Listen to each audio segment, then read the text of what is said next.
Assalamualaikum warahmatullahi wabarakatuh. Perkenalkan, nama saya Muntiasar Gutami, siswi Magang Radar Banjarmasin edisi 28 Juli 2025.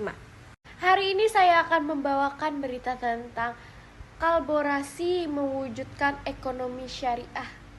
Kabupaten Tabalong Muhammad Nurifani menghadiri pelantikan pengurus daerah masyarakat ekonomi syariah MUS Tabalong periode 2025 sampai 2029 di Balai Dandung Sucurwadi belum tamat tadi.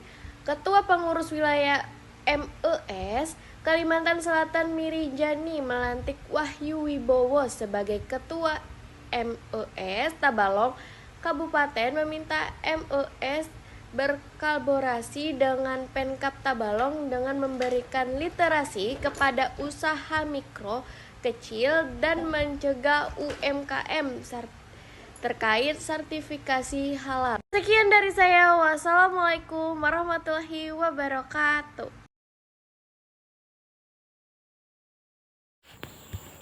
Assalamualaikum warahmatullahi wabarakatuh. Kembali lagi dengan saya, Sela Karisma Renata, siswi PKR Radar Banjarmasin dari SMKN 11I, edisi Senin 28 Juli 2025.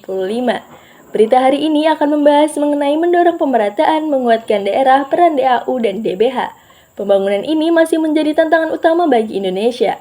Sejak lama, harapan agar daerah mampu mengelola pembangunan sesuai kebutuhan lokal makin menguat.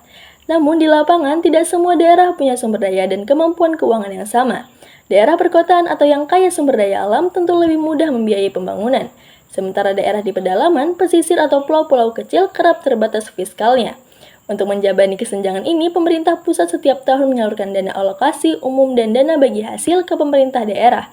Penyaluran dana ini diatur melalui Undang-Undang Nomor 1 Tahun 2022 tentang hubungan keuangan antara pemerintah pusat dan pemerintah daerah.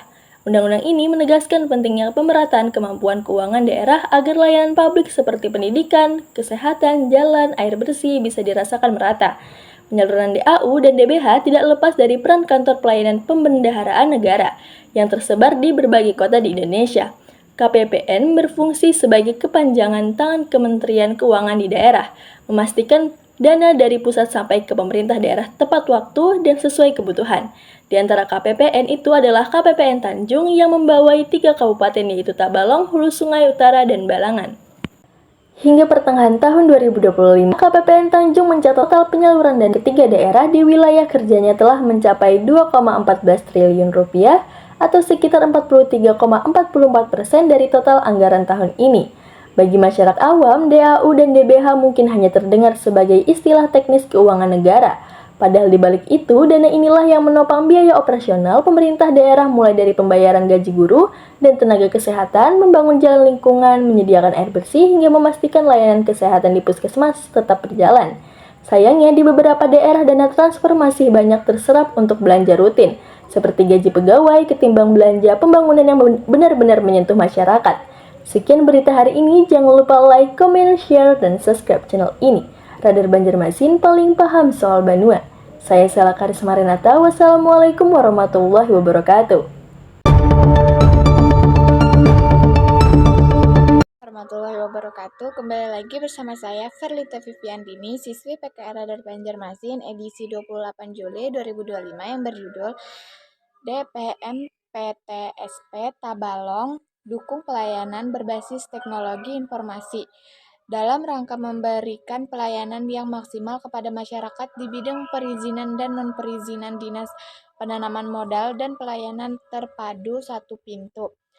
DPM PTSP Kabupaten Tabalong selalu berupaya meningkatkan kualitas pelayanan. Upaya yang dilakukan oleh DPM PTSP adalah selalu konsisten dalam memberikan pelayanan perizinan dan non-perizinan berbasis teknologi informasi. Sekian dari saya. Wassalamualaikum warahmatullahi wabarakatuh.